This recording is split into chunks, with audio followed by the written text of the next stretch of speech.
नमस्कार दोस्तों, global stories में आपका स्वागत है। झारखंड में चंपाई का दौर है, हेमंत कहीं और है। आज के झारखंड की राजनीति क्या कहता है, आइए आपको थोड़ा समझाने की कोशिश करते हैं। दोस्तों, राजनीति में तो कुछ कहा नहीं जा सकता, लेकिन इस बात की चर्चा है कि हेमंत सोरेन को चंपाई का विकल्प फिलहाल मिलता नहीं दिख रहा है। चंपाई सोरेन की खूबियां जानकर आप थोड़ा तो चौंकेंगे जरूर। चंपाई सोरेन को ऐसे ही कोल्हान टाइगर नहीं कहा जाता है। इनकी गहराई की समीक्षा करेंगे तो पाएंगे कि चंपाई सोरेन झारखंड मुक्ति मोर्चा के एक ऐसे मजबूत किला थे जिस पर ना तो कभी गुरुजी शिबू सोरेन और ना ही कभी हेमंत सोरेन को पसीना बहाना पड़ा। लेकिन समय का चक्र देखिए कि अब इस क्षेत्र में गुरुजी खाली हाथ हो गए हैं। अब विधानसभा चुनाव के लिए झामुमो एक मजबूत चेहरा की तलाश कर रही है जो चंपाई सोरेन को मात दे सके, लेकिन फिलहाल अभी कोई उनके टक्कर का चेहरा नजर नहीं आ रहा है। दोस्तों, आप ही जरा सोचिए, 2024 के चुनाव और नरेंद्र मोदी के लहर में भी एक से बढ़कर एक किला ढह गई, लेकिन कोल्हान के इस शेर को कोई डिगा नहीं सका। हाँ, 1991 के बाद वर्ष 2000 में उनको कुछ मामूली वोट से हार का सामना जरूर करना पड़ा था, लेकिन उस समय परिस्थिति कुछ और थी। उसके बाद फिर चंपाई सोरेन कभी पीछे मुड़कर नहीं देखा, लगातार जीतते गए और आज तक विधायक हैं। दोस्तों, चंपाई जिस विधानसभा सीट सरायकेला से जीतते आए हैं वह बीजेपी का गढ़ माना जाता है।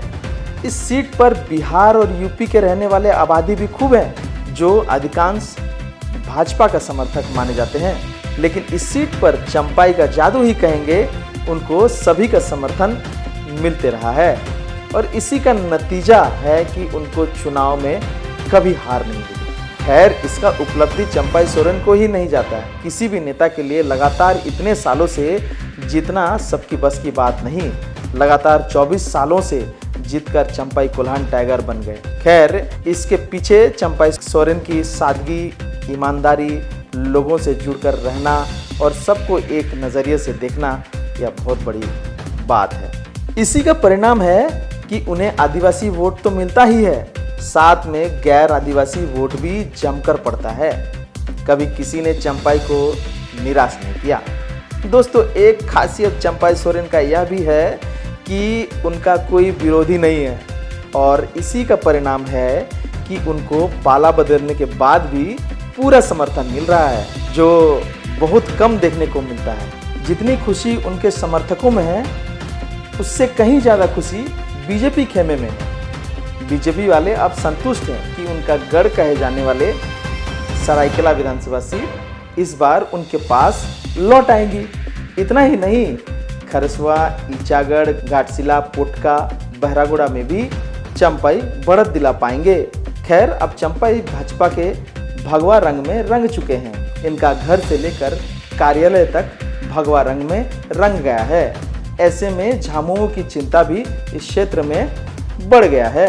दोस्तों, अंदाजा इस बात से लगाया जा सकता है कि चंपाई सोरेन को इस्तीफा दिए हुए अभी 24 घंटे भी नहीं हुए थे, झामुमो ने घाटशिला के विधायक रामदास सोरेन को मंत्री बनाने की घोषणा कर डाली और चंपाई को टक्कर देने के लिए उन्हें मैदान में उतार दिया। लेकिन सवाल उठता है कि क्या वह चंपाई को टक्कर दे पाएंगे?